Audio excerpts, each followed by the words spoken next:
పుస్తకాలు. ఈ పుస్తకాలను చదివితే ఏమొస్తుంది మీకైనా తెలుసా? చెప్పండి. పుస్తకాలు లేని గది ఆత్మ లేని శరీరం వంటిది.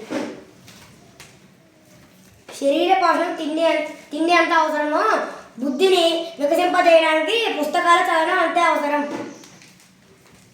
పుస్తకాలు చదవటం వల్ల మంచి చెడ్డలు తెలుస్తాయి. తెలివితేటలు పెరుగుతాయి. పుస్తకాలు మనల్ని అద్భుత ప్రపంచానికి తీసుకువెళతాయి. మనల్ని ఆనందంతో ముంచెత్తుతాయి. మనల్ని ఆలోచింపచేస్తాయి. పుస్తకాలు చదువుతూ ఉంటే ఎంతో పదజాలం నేర్చుకోవడమే కాకుండా ఎందరి ఆలోచనలో తెలుసుకుంటాము.